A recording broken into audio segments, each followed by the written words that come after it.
Hi friends, എല്ലാവർക്കും എൻ്റെ YouTube ചാനലിലേക്ക് വീണ്ടും സ്വാഗതം. ഇതുവരെ തന്ന സപ്പോർട്ടിനെ ഒത്തിരി താങ്ക്സ്. എല്ലാവരും വീഡിയോ കാണുമ്പോൾ തന്നെ ലൈക്ക് ചെയ്യുക, ഷെയർ ചെയ്യുക, അതുപോലെ കമൻറ്റ്സ് ഇടുക. ഇതുവരെ സബ്സ്ക്രൈബ് ചെയ്തിട്ടുണ്ടെങ്കിൽ തീർച്ചയായും സബ്സ്ക്രൈബ് ചെയ്യുക. അപ്പോൾ കഴിഞ്ഞ വീഡിയോയിൽ ഞാൻ OET ലെറ്ററിൻ്റെ ഇൻട്രൊഡക്ഷൻ, അതും ഡിഫറെൻറ്റ് ലെറ്റേഴ്സിനെ എങ്ങനെ ഇൻട്രൊഡക്ഷൻ പാർട്ട് ചെയ്താം എന്നുള്ളതാണ് ഡിസ്കസ് ചെയ്തിരുന്നത്.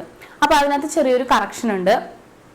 കറക്ഷൻ അല്ല, നമുക്ക് ആസ് എന്ന് യൂസ് ചെയ്തിട്ടായിരുന്നു ഞാൻ പല സെൻറ്റൻസുകളും പറഞ്ഞിരുന്നത് ഇൻട്രൊഡക്ഷനിൽ തന്നെ. ഓക്കെ, അതായത് നിങ്ങൾ വീഡിയോ കണ്ടിട്ടുള്ളവർക്ക് മനസ്സിലാവും. ഇപ്പോൾ റിക്വയർമെന്റ് കഴിഞ്ഞിട്ട് as he was diagnosed with, അങ്ങനെയായിരുന്നു ഞാൻ പറഞ്ഞിരുന്നത്. അപ്പോൾ എനിക്ക് പറയാനുള്ള നമ്മുടെ റെബേക്ക മാം, മേ ബി നിങ്ങൾക്ക് എല്ലാവർക്കും അറിയാമായിരിക്കും, OET ഒഫീഷ്യൽ വെബ്സൈറ്റിൽ ഇടയ്ക്ക് റെബേക്ക മാമിൻ്റെ ലൈവ് ഇടാറുണ്ട്. അപ്പോൾ ആരും ഇങ്ങനെ ഡൗട്ട് ചോദിച്ചപ്പോൾ ആസ് യൂസ് ചെയ്യാമോ എന്ന ചോദ്യത്തിന് മാം പറഞ്ഞത് ബെറ്റർ ടു അവോയ്ഡ് എന്നാണ്. അപ്പോൾ ടെൻഷനൊന്നും അടിക്കേണ്ട ആവശ്യമില്ല. ഇൻട്രൊഡക്ഷനിലെ ആസ് വെച്ച് നമ്മൾ ഒരു 2 സെൻറ്റൻസ് കണക്ട് ചെയ്തിട്ട് എഴുതുന്നതിന് പകരമായിട്ട് നിങ്ങളത് സ്പ്ലിറ്റ് ചെയ്ത് എഴുതാം. ഓക്കെ, അപ്പോൾ സെയിം അർത്ഥങ്ങളെല്ലാം സെയിം ആയിരിക്കും, ആസ് യൂസ് ചെയ്യുന്നില്ല. അപ്പോൾ better to avoid as. Then ഇന്ന് ഞാൻ പറയാൻ ആഗ്രഹിക്കുന്നത് എല്ലാവർക്കും കൺഫ്യൂഷൻ ഉള്ള ഒരു ഏരിയയാണ്, അതായത് കണക്റ്റീവ്സ്. അപ്പോൾ ഏതൊക്കെ കണക്റ്റീവ്സ് യൂസ് ചെയ്യാം, ഏതൊക്കെ കണക്റ്റീവ്സ് നമുക്ക് യൂസ് ചെയ്യാൻ പാടില്ല, പലർക്കും കൺഫ്യൂഷൻ ഉണ്ടല്ലേ. അപ്പം നമുക്കതൊന്ന് ചെറുതായിട്ട് ഡിസ്കസ് ചെയ്യാം. Let's watch the video.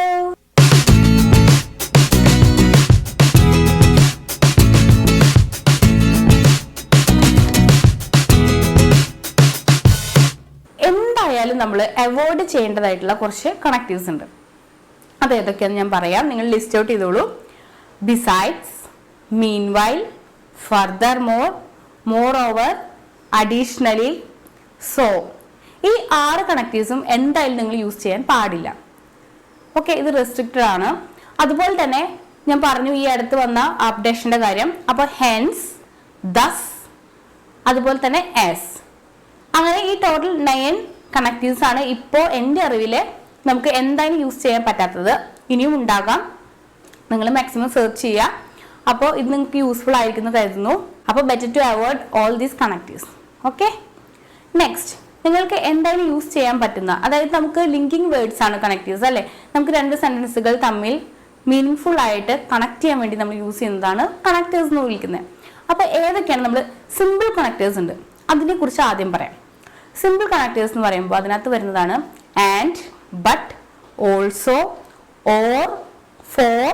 Okay, ഇതെല്ലാം സിമ്പിൾ കണക്റ്റീവ്സ് ആണ്. നമ്മൾക്കിത് നന്നായിട്ട് യൂസ് ചെയ്യാം, റെസ്ട്രിക്റ്റഡ് ആയിട്ട് ഒന്നും പറയുന്നൊന്നുമില്ല. പക്ഷേ ശ്രദ്ധിക്കണം, ഒരു സെന്റൻസിന്റെ സ്റ്റാർട്ടിങ്ങിൽ, അതായത് ബിഗിനിങ്ങിൽ നമ്മൾ ഇത് എഴുതാതിരിക്കണം. ഇപ്പോൾ ഓൾസോ വെച്ച് അതുപോലെ ബട്ട് വെച്ചൊക്കെ നമുക്ക് സെന്റൻസ് സ്റ്റാർട്ട് ചെയ്യാം അല്ലേ.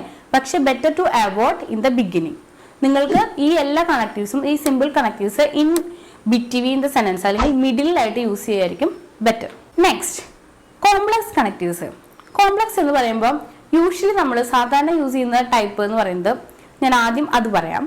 ഇൻ അഡീഷൻ, അതുപോലെ തന്നെ എപ്പാർട്ട് ഫ്രം ദിസ് അല്ലെ. ഈ രണ്ടും നമ്മൾ സാധാരണ നന്നായിട്ട് യൂസ് ചെയ്യുന്നതാണ്. അപ്പൊ ഇൻ അഡീഷൻ എന്ന് കേൾക്കുമ്പോൾ പലർക്കും ഡൗട്ട് വരാം. അഡീഷണലി ഞാൻ യൂസ് ചെയ്യാൻ പാടില്ല എന്ന് ഓൾറെഡി പറഞ്ഞിരുന്നു. പക്ഷെ ഇൻ അഡീഷൻ നമുക്ക് ഇതുവരെ റെസ്ട്രിക്ഷൻ ഒന്നും വന്നിട്ടില്ല, നമ്മൾ സാധാരണയായിട്ട് യൂസ് ചെയ്യാറുള്ളതാണ്. അപ്പോൾ ഈ രണ്ടും, അതായത് ഇൻ അഡീഷനും എപ്പാർട്ട് ഫ്രം ദിസ്, ഈ 2 കണക്റ്റീവ്സ് നമുക്ക് എപ്പോൾ യൂസ് ചെയ്യാന്ന് വെച്ച് കഴിഞ്ഞാൽ എക്സ്ട്രാ എന്തെങ്കിലും ഒരു ഇൻഫർമേഷൻ ആഡ് ചെയ്യേണ്ടതായിട്ടുള്ള സിറ്റുവേഷനിൽ. അതായത് ഞാനൊരു എക്സാമ്പിൾ പറയാം. ഇപ്പോൾ mister x was managed with antibiotics. Okay, full stop. In addition he was initiated with occupational therapy. മനസ്സിലാവുന്നുണ്ടെന്ന് കരുതുന്നു. അപ്പോൾ ഇവിടെ ശ്രദ്ധിക്കേണ്ട കാര്യം, ഇൻ അഡീഷൻ അവിടെ നമുക്ക് എപ്പാർട്ട് ഫ്രം ദിസ് എന്ന് പറഞ്ഞിട്ടും എഴുതാം കേട്ടോ. ഇത് രണ്ടാണെങ്കിലും ഇൻ അഡീഷൻ കഴിഞ്ഞിട്ട് കോമ വേണം. അതുപോലെ തന്നെ എപ്പാർട്ട് ഫ്രം ദിസ് ആണ് എഴുതുന്നെങ്കിൽ അത് എപ്പാർട്ട് ഫ്രം ദിസ് കഴിഞ്ഞിട്ടും കോമ വേണം. Then in addition to that, അങ്ങനെ എഴുതുന്ന പലരെയും കണ്ടിട്ടുണ്ട്. അങ്ങനെ എഴുതുന്നുണ്ടെങ്കിൽ നമുക്ക് അവിടെ കോമയുടെ ആവശ്യമില്ല. ഈ ടു ദാറ്റിന് പകരമാണ് നമ്മളവിടെ കോമ ഇട്ടിട്ട് എഴുതുന്നത്. അപ്പൊ ബെറ്റർ നിങ്ങൾ ഈ പങ്ക്ച്വേഷൻസ് ഒക്കെ നമുക്ക് OET ലെറ്ററിൽ വളരെ ഇമ്പോർട്ടന്റ് ആണ് അല്ലേ. അപ്പൊ ഇൻ അഡീഷൻ ടു ദാറ്റിന് എഴുതുന്നേക്കാളും എന്തുകൊണ്ടും ആപ്റ്റ് ഇൻ അഡീഷൻ കഴിഞ്ഞ് ഒരു കോമ ഇടുന്നതായിരിക്കും. ഇതുപോലെ തന്നെ വളരെ കോമൺ ആയിട്ട് നമ്മൾ യൂസ് ചെയ്യുന്നതാണ് therefore, consequently, as a result. മൂന്നിന്റെ അർത്ഥം ഏകദേശം ഒന്നാണ് അല്ലെ. കോൺസിക്വന്റ്ലി, അതുപോലെ as a result, therefore എന്നെല്ലാം പറയുന്നത് അതുകൊണ്ട് എന്ന അർത്ഥമാണ് വരുന്നത്. അപ്പോൾ ശ്രദ്ധിക്കണം, ഈ 3 കണക്റ്റീവ്സിനു ശേഷം നമുക്ക് കോമ ഇടണം. കോൺസിക്വന്റ്ലി കഴിഞ്ഞ് കോമ, അതുപോലെ തന്നെ therefore കഴിഞ്ഞ് കോമ, as a result കഴിഞ്ഞ് കോമ. ഇത് എവിടെയാണ് നമ്മൾ യൂസ് ചെയ്യേണ്ടതായിട്ട് വരുന്നത്? അത് ഞാനൊരു എക്സാമ്പിൾ പറയാം. ഓക്കെ, ഇപ്പം his CT scan revealed a tumor. Therefore, okay, full stop കഴിഞ്ഞിട്ടാ വരുന്നത് therefore, comma, he underwent the surgery. മനസ്സിലാവുന്നുണ്ടെന്ന് കരുതുന്നു. അതായത് അയാളുടെ CTയിൽ ഒരു ട്യൂമർ നമുക്ക് റിവീൽ ആയി, അതുകൊണ്ട് അയാൾ അതിന്റെ സർജറിക്ക് വിധേയനായി. അതാണ് അതിന്റെ അർത്ഥം വരുന്നത്. നെക്സ്റ്റ്, നമ്മുടെ ബോഡി പാരയിൽ എപ്പോഴും നമ്മൾ യൂസ് ചെയ്യുന്നതാണ് ടൈം ലൈനെ ഇൻഡിക്കേറ്റ് ചെയ്യുന്ന കുറച്ച് കണക്റ്റീവ്സ്. അത് ഏതൊക്കെയാണെന്ന് നമുക്ക് നോക്കാം. ടൈം ലൈൻ എന്ന് പറയുമ്പോൾ എക്സാമ്പിൾ ഓൺ അഡ്മിഷൻ അല്ലെ. ഓൺ അഡ്മിഷൻ എന്നുകൊണ്ട് നമുക്ക് എന്തൊക്കെ എഴുതാം? On admission his vitals were stable, അല്ലെങ്കിൽ വൈറ്റൽ സൈൻസ് വേർ സ്റ്റേബിൾ, അങ്ങനെ പറയാമല്ലോ നമ്മൾ. അപ്പോൾ ഓൺ അഡ്മിഷന്റെ സമയത്ത് പേഷ്യന്റെ കണ്ടീഷനെ നമുക്ക് സൂചിപ്പിക്കാം. അതുപോലെ തന്നെ ഡ്യൂറിങ് ഹോസ്പിറ്റലൈസേഷൻ, അതായത് ഹോസ്പിറ്റലായിരിക്കുമ്പോൾ സാധാരണ നമ്മൾ ഡ്യൂറിങ് ഹോസ്പിറ്റലൈസേഷൻ യൂസ് ചെയ്യാറ്. During hospitalisation he was treated with antibiotics, അങ്ങനെ നമ്മൾ പറയാറുണ്ട്. ഹോസ്പിറ്റലായിരിക്കുമ്പോൾ കൊടുത്തിട്ടുള്ള ട്രീറ്റ്മെന്റ് പറയാനാണ് നമ്മൾ മിക്കവാറും ഈ വേർഡ് യൂസ് ചെയ്യുന്നത്. അപ്പോൾ ശ്രദ്ധിക്കുക, ഡ്യൂറിങ് ഹോസ്പിറ്റലൈസേഷൻ ആയിക്കോട്ടെ, ഓൺ അഡ്മിഷൻ ആയിക്കോട്ടെ, ഇതെല്ലാം കഴിഞ്ഞിട്ട് നമ്മൾ കോമ ഇടണം കേട്ടോ. ദെൻ പോസ്റ്റ് ഓപ്പറേറ്റീവ്ലി, അതായത് ഒരു സർജിക്കൽ കണ്ടീഷൻ, ഏതെങ്കിലും ഒരു സർജറി അണ്ടർവെന്റ് ആയിട്ടുള്ള ഒരു പേഷ്യന്റ് ആണെങ്കിൽ നമുക്ക് പോസ്റ്റ് ഓപ്പറേറ്റീവ്ലി എന്ന് വെച്ച് ഒരു സെന്റൻസ് നമുക്ക് സ്റ്റാർട്ട് ചെയ്യാം അല്ലെ. പോസ്റ്റ് ഓപ്പറേറ്റീവ്ലി കോമ എന്ന് നമുക്ക് യൂസ് ചെയ്യാം. എക്സാമ്പിൾ പറയുകയാണെങ്കിൽ post operatively he was recommended on aspirin tablets അല്ലെ. പോസ്റ്റ് ഓപ്പറേറ്റീവ്, അതായത് ഓപ്പറേറ്റീവ് ടൈമിൽ നമ്മൾ ഹോൾഡ് ചെയ്ത് വെക്കുന്ന, വിത്ത് ഹോൾഡ് ചെയ്ത് വെക്കുന്ന പല മെഡിസിൻസ് നമ്മൾ പോസ്റ്റ് ഓപ്പറേറ്റീവ്ലി സ്റ്റാർട്ട് ചെയ്യാറുണ്ട്. അങ്ങനെ നമുക്ക് എഴുതാം. അതല്ലെങ്കിൽ നമുക്ക് എവിടെയാണെങ്കിലും ആപ്റ്റ് ആണെങ്കിൽ നമുക്ക് പോസ്റ്റ് ഓപ്പറേറ്റീവ്ലി യൂസ് ചെയ്യാം. പക്ഷെ പോസ്റ്റ് ഓപ്പറേറ്റീവ്ലി കഴിഞ്ഞിട്ട് കോമ വേണം. ഇതുപോലെ തന്നെ ടൈം ലൈൻ ഇൻഡിക്കേറ്റ് ചെയ്യാൻ യൂസ് ചെയ്യുന്നതാണ് സബ്സിക്വന്റ്ലി, അതല്ലെങ്കിൽ ഓൺ സബ്സിക്വന്റ് ഡേയ്സ്. ഓക്കെ, അപ്പോൾ സബ്സിക്വന്റ്ലി എന്ന് പറഞ്ഞാൽ അതിന്റെ അർത്ഥം എന്താണ്? അതിനെ തുടർന്ന് അല്ലെ, അല്ലെങ്കിൽ ഓൺ സബ്സിക്വന്റ് ഡേയ്സ് എന്ന് പറയുമ്പോൾ തുടർന്നുള്ള ദിവസങ്ങളിൽ നമുക്ക് പലപ്പോഴും പല വിസിറ്റിന്റെയും ഡേറ്റ് തന്നിട്ട് നമുക്ക് ചില ടാസ്ക് വരാറുണ്ട് അല്ലെ, ഒത്തിരി ഡേറ്റ് തന്നിട്ട്. അങ്ങനെയൊക്കെയാണെങ്കിൽ ഓൺ സബ്സിക്വന്റ് വിസിറ്റ്സ്, അതായത് പല വിസിറ്റുകൾ നടന്നിട്ടുണ്ടെങ്കിൽ നമുക്ക് അതൊക്കെ യൂസ് ചെയ്യാം കേട്ടോ. എനിവേ എന്ത് തന്നെ ആയിരുന്നാലും സബ്സിക്വന്റ്ലി കഴിഞ്ഞിട്ട് കോമ വേണം. അതല്ല ഓൺ സബ്സിക്വന്റ് ഡേയ്സ് ആണെങ്കിൽ അത് കഴിഞ്ഞിട്ടും നമ്മൾ കോമ ഇടണം. ഇനിയാണ് പലരും, അതായത് ഉപയോഗിക്കാൻ അറിയില്ലെങ്കിൽ നമ്മൾ ഉപയോഗിക്കാൻ പോവരുത് ഇനി ഞാൻ പറയുന്ന കണക്റ്റീവ്സ്. അതല്ലെങ്കിൽ അതിന്റെ പ്രയോഗം എങ്ങനെയാണെന്ന് നന്നായി മനസ്സിലാക്കിയതിന് ശേഷം മാത്രം ലെറ്ററിൽ എഴുതാൻ ട്രൈ ചെയ്യുക. ഓക്കെ, അപ്പോൾ 3 വേർഡ് എപ്പോഴും തെറ്റിക്കുന്ന 3 കണക്റ്റീവ്സ് ആണ് ഹൗവർ, ഓൾദോ, ഈവൺ ദോ. ഇതെങ്ങനെയാണ് നമ്മൾ എഴുതുന്നതെന്ന് നോക്കാം. അപ്പോൾ ഈ 3നും ആക്ച്വലി മലയാളത്തിൽ മീനിങ് പറയുകയാണെങ്കിൽ എന്നിരുന്നാലും എന്നാണ് അർത്ഥം. അപ്പോൾ തന്നെ നമുക്കറിയാം 2 കോൺട്രാസ്റ്റ് സെന്റൻസുകൾ തമ്മിൽ കണക്ട് ചെയ്യാനാണ് നമ്മൾ ഇത് യൂസ് ചെയ്യുന്നത്.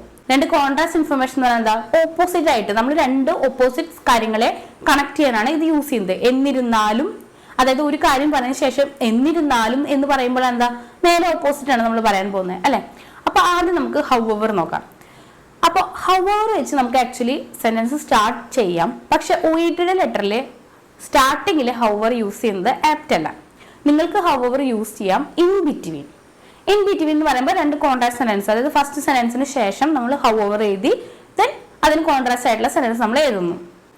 ഒരു എക്സാമ്പിൾ പറയാം. അതായത് she has difficulty in walking. However, she is able to do activities of daily living. അപ്പോൾ ഇതിന്റെ മീനിങ് എന്താ വരുന്നത്? അവൾക്ക് നടക്കാൻ ബുദ്ധിമുട്ടുണ്ടെങ്കിലും ആക്ടിവിറ്റീസ് ഓഫ് ഡെയിലി ലിവിംഗ് എല്ലാം ചെയ്യാൻ കഴിയുന്നുണ്ട്. അപ്പൊ നേരെ കോൺട്രാസ്റ്റ് ആണ് നമ്മൾ പറയുന്നത് അല്ലെ. അപ്പൊ നിങ്ങളിവിടെ ശ്രദ്ധിക്കണം, ഈ ഹൗവർ യൂസ് ചെയ്യുമ്പോൾ പങ്ക്ച്വേഷൻസ് എവിടെയാണ് ഇടേണ്ടത്?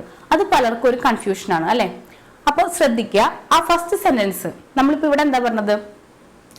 She has difficulty in walking എന്ന് കഴിഞ്ഞതിന് ശേഷം, അതാണ് ഫസ്റ്റ് സെന്റൻസ് അല്ലെ. അപ്പോൾ she has difficulty in walking, ആ ഫസ്റ്റ് സെന്റൻസിന് ശേഷം സെമി കോളൻ, അതായത് കുത്ത് കോമ, സെമി കോളൻ ഇട്ടതിന് ശേഷം ഹൗവർ, ആ ഹൗവറിന്റെ H സ്മോൾ ലെറ്റർ ആയിരിക്കണം.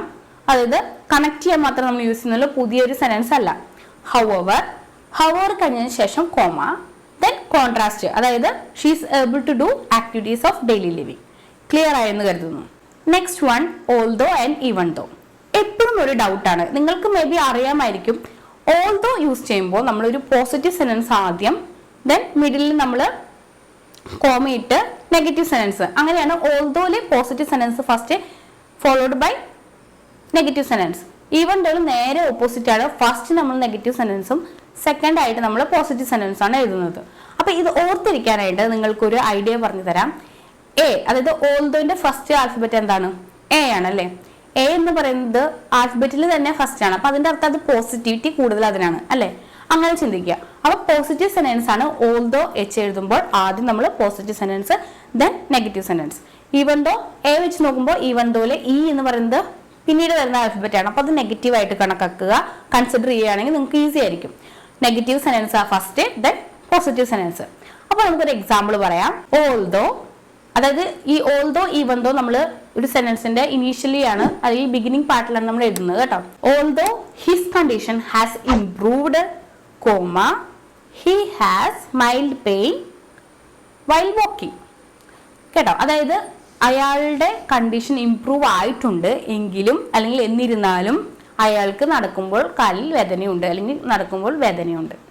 മനസ്സിലായെന്ന് കരുതുന്നു. അപ്പോൾ നമ്മളിവിടെ ആദ്യം എന്താ പറയുന്നത്, കണ്ടീഷൻ ഇംപ്രൂവ് ആയിട്ടുണ്ട്, അതൊരു പോസിറ്റീവ് സെന്റൻസ് ആണ്. അതിനെ തുടർന്ന് നമ്മൾ പറയുന്നത് വേദനയുണ്ടെന്ന് പറയുമ്പോൾ അതൊരു നെഗറ്റീവ് സെന്റൻസ് ആണ് അല്ലേ.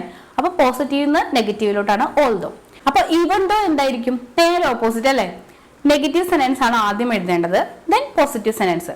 അപ്പോൾ ഈവൻ ദോ വെച്ച് സ്റ്റാർട്ട് ചെയ്യുമ്പോൾ even though he has mild pain on his leg, comma അത്. അപ്പോൾ ഇത് നമ്മൾ നെഗറ്റീവ് സെന്റൻസ് ആണ് ആദ്യം പറഞ്ഞത് അല്ലേ. ഇത് കഴിഞ്ഞ് നമ്മൾ പോസിറ്റീവ് സെന്റൻസ് ആണ് പറയേണ്ടത്. He's able to do activities of daily living അല്ലെ, അല്ലെങ്കിൽ he can walk with the help of walker. എന്തായാലും അതൊരു പോസിറ്റീവ് സെന്റൻസ് ആയിരിക്കണം. അപ്പോൾ ഇത് ക്ലിയർ ആയെന്ന് കരുതുന്നു. പിന്നെ ഇവിടെ കോമ വേണ്ടത് എപ്പോഴും ഡൗട്ട് വരാറുള്ളതാണ്. ഓൾദോ കഴിഞ്ഞിട്ട് കോമ വേണ്ട, അതുപോലെ ഈവൻ ദോ കഴിഞ്ഞിട്ടും കോമ വേണ്ട. പക്ഷെ നമ്മുടെ കോൺട്രാസ്റ്റ് രണ്ട് സെന്റൻസുകൾ തമ്മിലാണ് സെപ്പറേറ്റ് ചെയ്യാനാണ് ഒരു കോമ യൂസ് ചെയ്യേണ്ടത്. പോസിറ്റീവ് സെന്റൻസ് അല്ലെങ്കിൽ നെഗറ്റീവ് സെന്റൻസ് കഴിഞ്ഞിട്ടാണ് കോമ വേണ്ടത്. ക്ലിയർ ആയെന്ന് കരുതുന്നു. അപ്പൊ ഇത്രയാണ് സാധാരണ നമുക്ക് യൂസ് ചെയ്യാവുന്ന കണക്റ്റീവ്സ്. ഇതിൽ കൂടുതൽ നമുക്ക് ഒത്തിരി കണക്റ്റീവ്സ് അവൈലബിൾ ആണ്. പക്ഷെ ഞാൻ നമ്മൾ സാധാരണയായിട്ട് കോമൺ ആയിട്ട് യൂസ് ചെയ്യുന്നത് ഇത്രയൊക്കെയാണ്. ഇതിലെന്തെങ്കിലും ഡൗട്ട് ഉണ്ടെങ്കിൽ നിങ്ങൾക്ക് കമന്റ് ചെയ്യാം. അതുപോലെ ഈ വീഡിയോ ഇഷ്ടപ്പെട്ടെങ്കിൽ ലൈക്ക് ചെയ്യുക, ഷെയർ ചെയ്യുക. ഇതുവരെ സബ്സ്ക്രൈബ് ചെയ്തിട്ടുണ്ടെങ്കിൽ സബ്സ്ക്രൈബ് ചെയ്യുക. നെക്സ്റ്റ് വീഡിയോയിൽ കാണുമ്പോഴേക്കും ബൈ ബൈ.